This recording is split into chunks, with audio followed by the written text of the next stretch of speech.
views and opinions expressed in this program are those of the participants and do not necessarily reflect the views of BronxNet or the program underwriters.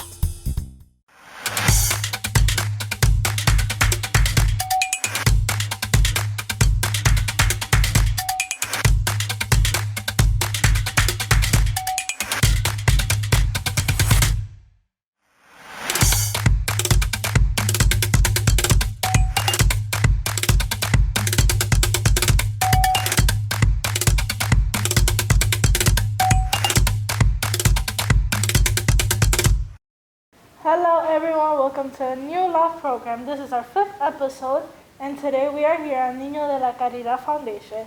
We have the latest news and some great interviews for you guys at home. That's right, guys. Today we'll be having Carlos Mota, who will be talking about his amazing career in the creative world. Also, we have latest news about COVID-19 in NYC. Please watch on and hope you enjoy.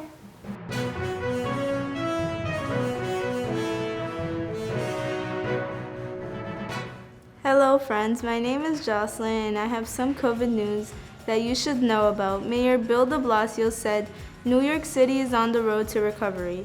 According to the city's health department, the COVID-19 positivity rate fell to 2.41%, the lowest positivity rate recorded in the city over the last 6 months. Really, this is something to celebrate, de Blasio said during his weekly radio interview with Brian Lehrer on WNYC. On Friday. Also, COVID vaccine sites are open for the tourists in New York.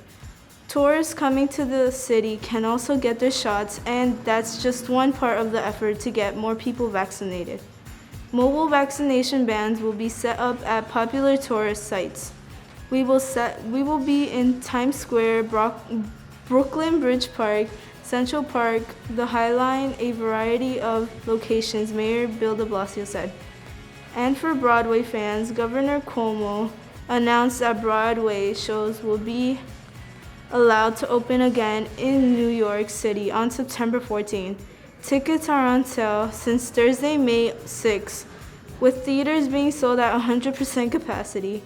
Theaters can sell every seat, and they will then determine based on demand how and when they reopen.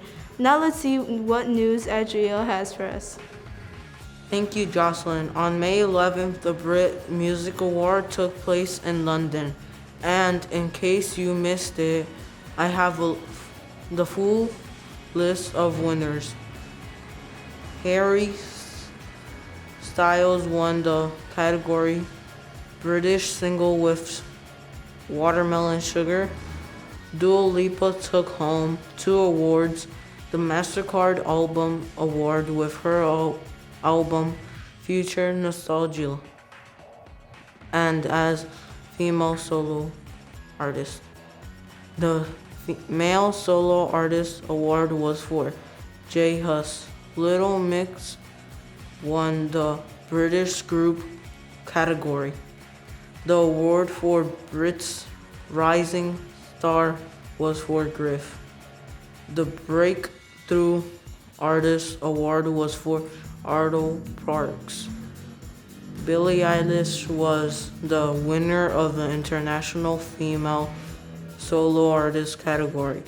And at last, Haim won the International Group. Who is your favorite?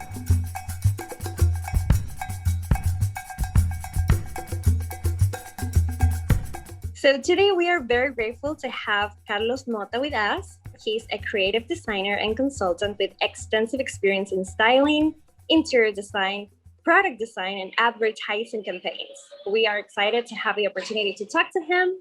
Welcome, Carlos, to the show. So let's hear what we have for Carlos. And the first question that we would like to ask you, Mr. Mota, is we would like to know, where do you grow up? I grew up in Venezuela. I was born in Venezuela, and I moved to New York when I was about 18 years old, chasing that American dream. What was your dream job as a child? What was my dream? When I was very little, I remember I still actually obsessed with planes. So at one point I said, I wanted to be a plane pilot, and then that switched very quickly to archaeology. I wanted to be like one of those archaeologists you go, in Egypt, looking for, treasures all over Egypt. And I've been to Egypt 3 times. And actually, again, I'm also obsessed with Egypt and anything to do with Egyptian, ancient culture. What's your favorite part of your job? Shopping. I mean, who doesn't like shopping? So it's great to shop, because every client has different tastes. So it's great to travel with them. Especially if they have the budget to take you to, like Europe or just going around looking to different things. I think that's the most fun part. Also, I love creating mood boards. Like fashion designers do, where they get all the inspiration. So it's when you do a mood board for a client, that's fun. Where do you get the inspiration to decorate a space? Inspiration, I mean, you probably all know this, can come from anything. When you're getting dressed, you look at a magazine and you put things together, or you open a book and you get inspired by a painting, or sometimes I walk into the room, empty, and just the proportion of the room will dictate right away, oh, I can see the big sofa here, or the dining room here. So you get inspired by the room, by the proportions, by the light of the room. Anything. I mean, I think you have to be curious all the time, because that inspiration, that thing could happen at any moment. Could be a flower, could be a seashell, could be anything, really. A piece of fabric. For example, I just did a house in LA, and the first thing that we saw was a piece of fabric. And the whole little piece of fabric dictated pretty much the whole house. The patterns, the color. So it was great. Are you planning on publishing another book? I'm working, actually, that's a very good question, because I'm working on my next book. I don't have the title yet, but it's basically about my favorite color, which is green. So everything that has to do or related to green, green interiors, green fabrics, green flowers, green food, anything green, and that's going to be published I believe it's next summer. So about a year from now. Do you have a website where people continue your work? Yes, you can go into casamota.com, and it hasn't been updated, to be honest, because I haven't had the time to. But yeah, you can see a few projects there, or you can Google me. For example, you want to see some of my styling job. I used to work for Elle Decor and Architectural Digest forever. I mean, your age, basically. So you can Google Carlos Mota, AD, or Carlos Mota Elle Decor. You can spend the whole week looking at pictures. How did you know this was your passion? I think that's another great question. Since I was little, I remember moving things around my house. And my mom was going crazy because of, why are you moving things all the time? So I was always trying to, making everything was perfect. So I always had that, curiosity about the room of my house and making sure that everything was well placed and beautiful. So I guess since an early age, I knew that I love furniture and I love beautiful things and I love decorating. I have a question. Why was it like your favorite? Like, do you have a memory that really stuck with you when visiting? Because of those countries? Yeah. That's again another great question. I have no idea where the whole passion, I like to go to crazy, I like mess. I like disorganized chaos. And when you go to India, it's total madness. And it's, 1 billion people, literally it's crazy. But I don't know, I love, I don't know. It must be my early fascination with Egypt. It's like a third world country, and I love this kind of crazy, yes, Paris is beautiful, London is beautiful, it's incredible. But I like these crazy places that have a lot of layers and you can get lost, like in a movie, and then anything happen. What did you do in Egypt? Well, first of all, it's so much to see. I mean, besides the actual, the pyramids, it's a huge country. It's in all the, I did the boat in the Nile, so from Luxor to Abu Simbel. In Luxor you have so much to see. You have the Valley of the Kings. I mean, you can just in Cairo alone, you can spend literally 3-4 days going through the old Cairo and all the mosques and the markets and the souks. And then you have that incredible museum, which is the new one is about to reopen. I might go actually for that in October for the opening of the new, the new Egyptian museum. Google it, it's incredible. It's you can literally easily spend 2 weeks just going down. It's incredible. It's a wonder, to see this amazing pyramid still standing, and you go inside, and you're like, wow, this is incredible. How do they build this and still standing, after 4,000 or 5,000 years? What advice do you give to people wanting to pursue in styling and design? Start with your own house. Start with, like after we finish this phone call, start moving things around. Like, oh, maybe this pillow, the sofa looks better in my bed, or maybe this chair looks better in the bathroom. Or, start thinking out of the box, and just start moving things around your house. Or when you go to a friend's house, start thinking, oh, this is what I do when I go to a friend's house. Oh, that painting is too low. That painting should be better in this room, and so on. So I think that's a really good start.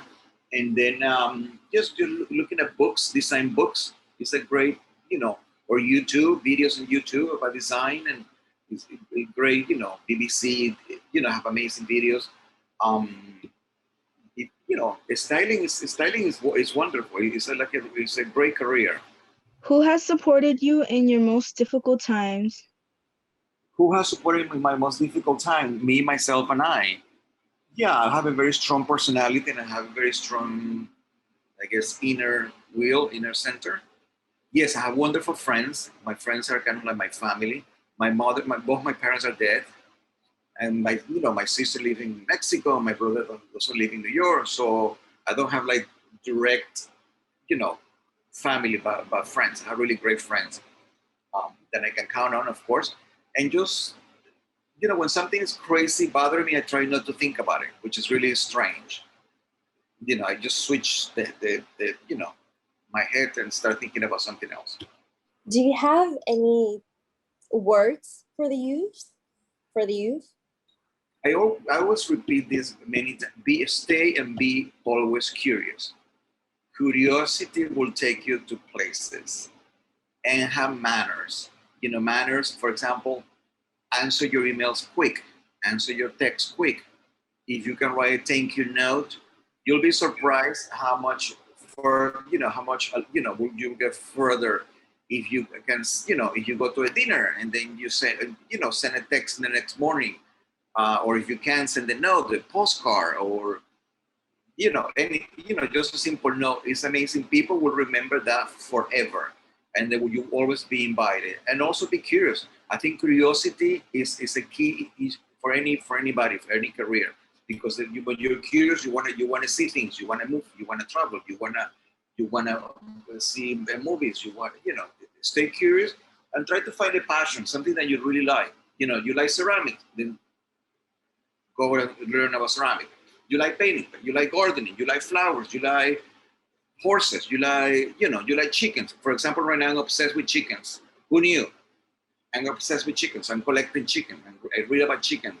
And then I'm also gardens. I love gardening right now. This is all COVID related, which is great. COVID wasn't so bad. I mean, for some people, of course. I have a question. Can you tell us a little bit more about your book, Beige is Not a Color? Beige is not a color. Well, because I am Latin, and I'm sure a lot of you are, Latin background as well. So we Latins, we love, we're loud. We love color. We love music. We love patterns.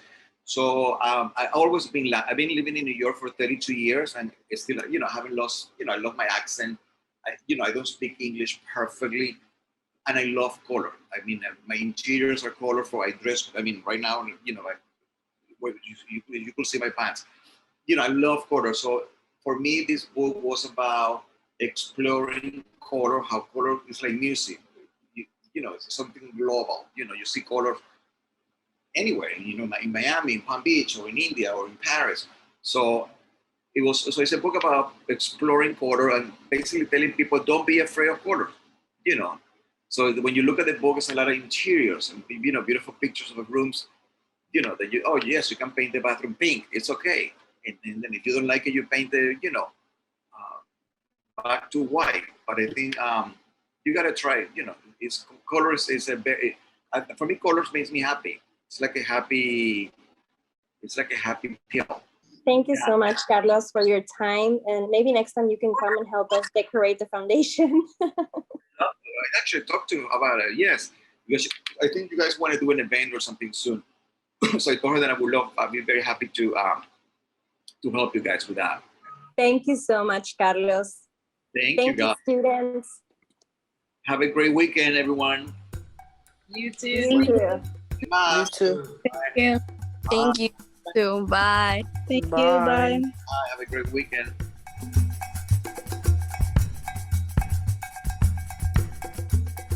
Today in our health corner, we'll be talking about new mask and social distancing guidelines for fully vaccinated folks.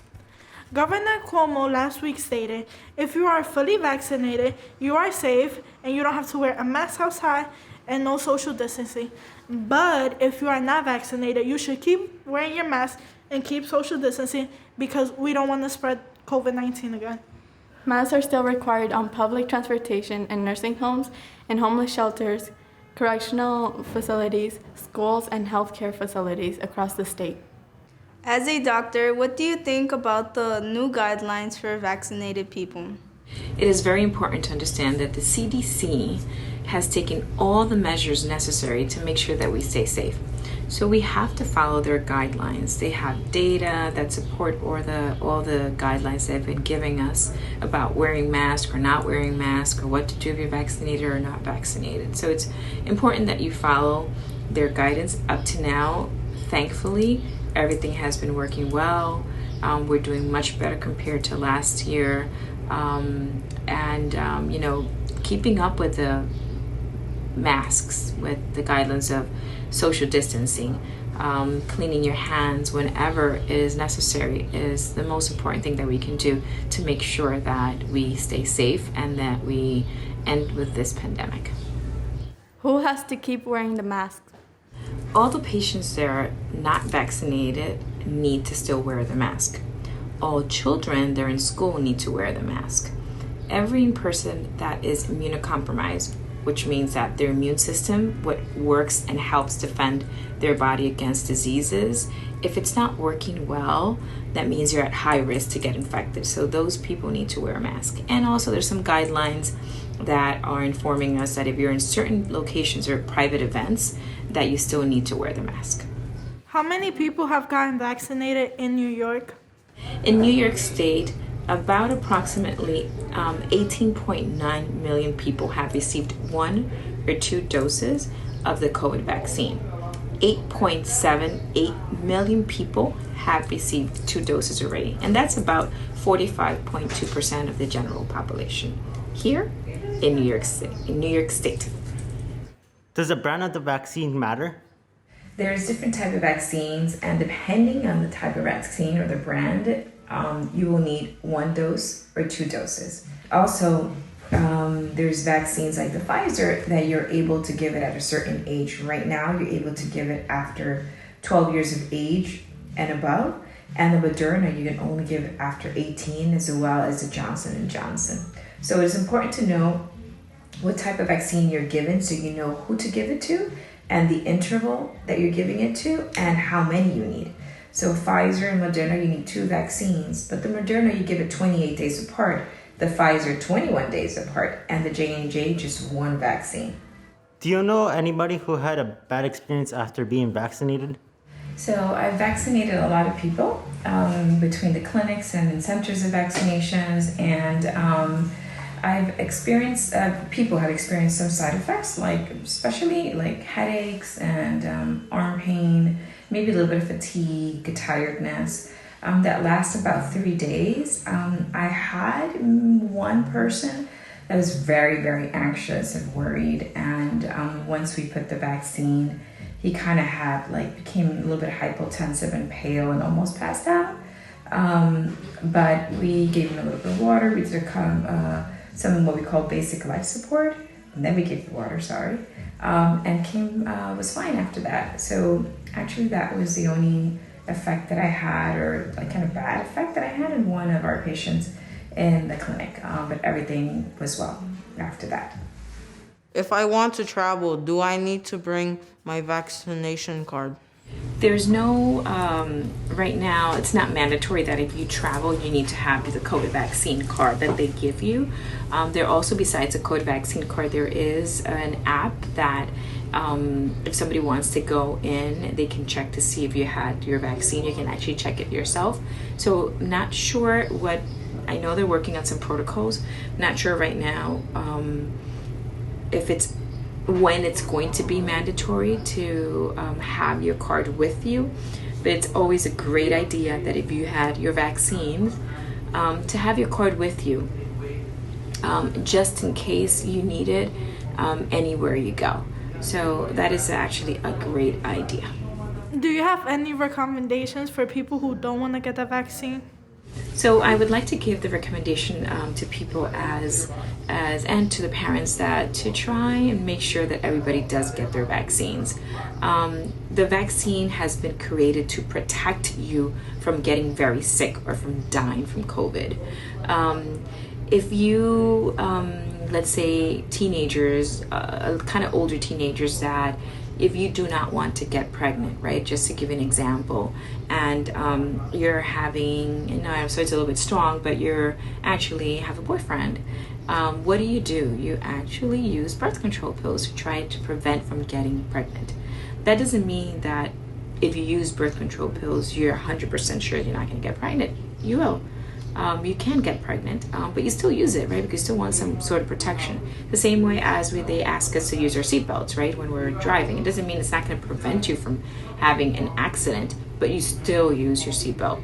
Because it doesn't prevent you from having the accident, you still use it, right? You're not going to say, well, it doesn't really matter. I'm still going to have the accident. I'm not going to use it. So the same way we have to think about the COVID vaccine. It was created to protect you from getting very sick. It's created to protect you from dying from it. And it's created to protect you from helping others not to get sick and not letting others die from the COVID vaccine. So I think it's very, very important that we understand this. It's just a layer of protection, and we all need to be vaccinated to make sure we can stop this virus.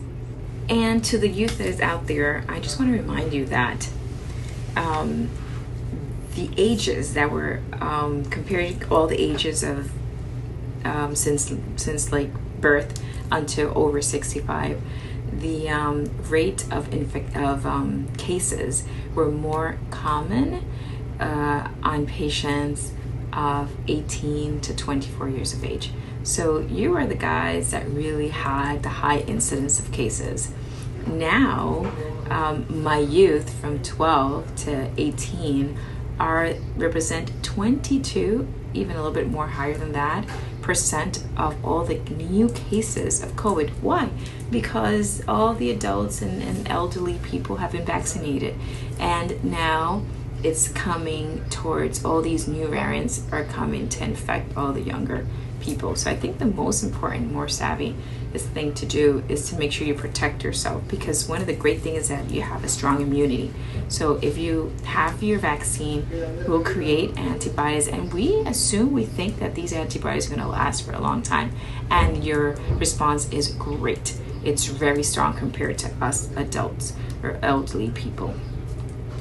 So that will help us through time create immunity against this virus and try to make sure that this virus doesn't keep on spreading. The other data of information that I have is that the children and the youth represent 9% of the percent of people that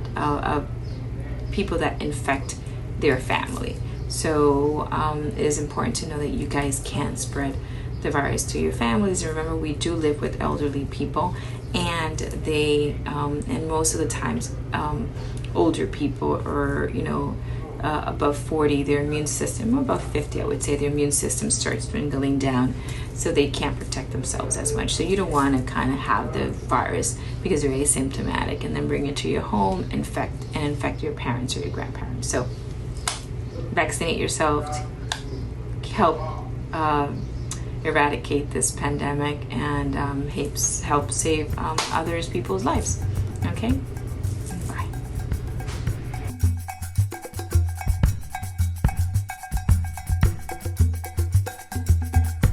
Wondering what to do in spring? We have some great ideas for you. Check out the animals at the Bronx Zoo. Go with friends, family, and enjoy nature. You could also enjoy mini golf and a bike around Central Park. Support local and small businesses throughout the spring and summer as you try delicious foods from Bronx Night Market. You could also take your little ones to La Carousel in Bryant Park in Manhattan from 11 a.m. to 7 p.m. What are you doing for your free time?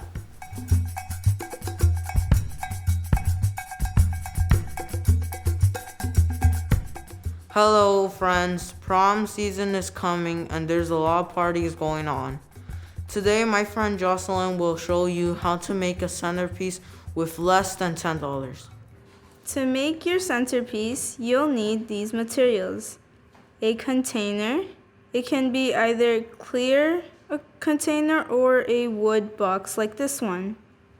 A few pieces of tulle, plastic pearls, or any other decorative filler like the ones I have here.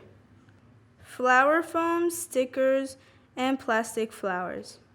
First, we are going to put a piece of flower foam on top of a piece of tulle.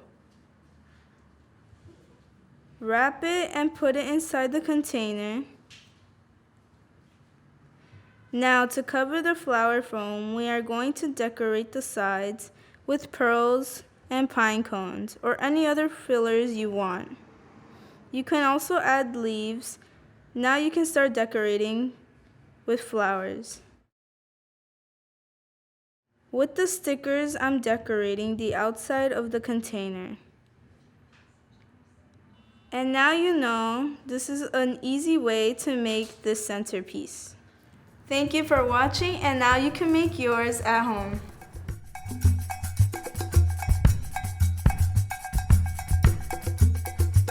Tips for you to pick out your prom dress. I know prom season is here, so tip number 1, plan in advance, 2 to 5 weeks in advance so you can have a wider option of dresses. Tip number 2, please keep in mind that there are current trends and seasonal fashion, so if you want to pop out, you should choose something that's in style. Tip number 3, keep in mind your budget. I know that you're going to want to do your makeup, hair, and get full glammed. So make a budget and decide how much you'll be spending on your prom dress. Prom is around the corner and we would like to see your outfit. Send us your prom pics to our IG at Niño de Caridad with your name and school. We will choose our top 3 and show the pictures in our next episode.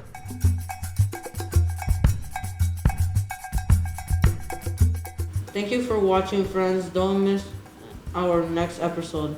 Don't forget to wear a mask. To follow us and learn more about health tips in our next episode, follow Niño de la Caridad Foundation on Instagram and Dr. Denise Nunez on Twitter. Have a good week and see you next week.